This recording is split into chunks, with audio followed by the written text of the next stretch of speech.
Hi welcome back to my mini vlog. ಇವತ್ತು ಕೂಡ ನನ್ನ ವ್ಲಾಗ್ ಅಮ್ಮನ ಮನೆಯಿಂದನೇ ಸ್ಟಾರ್ಟ್ ಆಗ್ತಿದೆ. ಅಮ್ಮನ ಮನೆಯಿಂದಲೇ ಎದ್ದೇಳೋದು ಲೇಟು.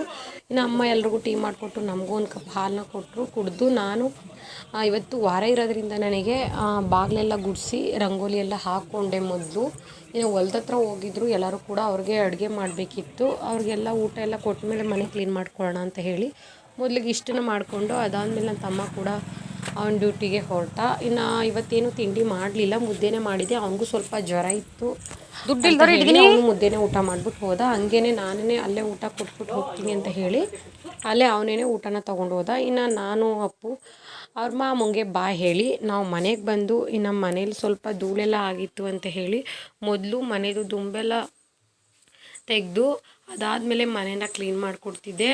ನಾನು ಅಪ್ಪುಗೂ ಕೂಡ ಇದ್ರ ಮಧ್ಯೆ ಊಟನ ಮಾಡಿಸಿ ಅವನು ಆಟ ಆಡೋಕ್ಕೆ ಹೋದ ಹುಡುಗರ ಜೊತೆ.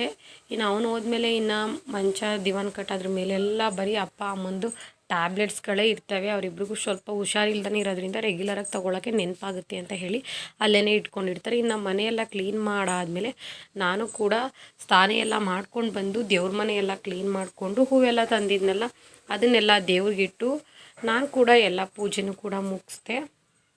ಅದಾದಮೇಲೆ ಅಪ್ಪುಗೂ ಕೂಡ ಮಲ್ಕೊಂಡಿದ್ದ. ನಾನು ಇಷ್ಟೆಲ್ಲ ಮಾಡೋ ಅಷ್ಟೊಳಗೆ ಇನ್ನು ಅವನು ಎದ್ಮೇಲೆ ಅವನಿಗೂ ಕೂಡ ಸ್ನಾನ ಮಾಡಿಸಿ ಇಬ್ಬರು ಸೇರಿ ಪೂಜೆನ ಮಾಡ್ದೋ. ಅದಾದಮೇಲೆ ನಾನು ಊಟನ ಮಾಡಿದೆ. ನಾನು ಬೆಳಗ್ಗೆ ಕರ್ಮಿನ ಸಾಂಬಾರನ್ನ ಮಾಡಿದ್ದೆ. ನಾನು ಸೋಮವಾರ ನಾನು ನಾನ್ ವೆಜ್ ಏನು ಊಟ ಮಾಡಲ್ಲ, ಹಾಗಾಗಿ ಕಡಲೆಕಾಳು ಸಾಂಬಾರು ನಾನು ಊಟ ಮಾಡಿದೆ. ನಮ್ಮ ಮಧ್ಯಾಹ್ನ ಮಳೆ ಕೂಡ ಬಂತು, ಒಂದು 3:30ಗೆಲ್ಲವ.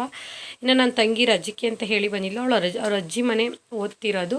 ಹಾಗಾಗಿ ಇವತ್ತು ರಜಾ ಮುಗೀತಲ್ಲ, ಸ್ಕೂಲ್ಗೆ ಹೋಗಬೇಕು ಅಂತ ಹೇಳಿ ಊರಿಗೆ ಹೋಗ್ತಿಲ್ಲ. ಅವಳಿಗೆ ಹೇಳ್ದೋ. ನನ್ನ ಈ ವ್ಲಾಗ್ ಇಷ್ಟ ಆಗಿದ್ದರೆ ಪ್ಲೀಸ್ ಲೈಕ್ ಮಾಡಿ, ನನ್ನ ಪೇಜ್ನ ಫಾಲೋ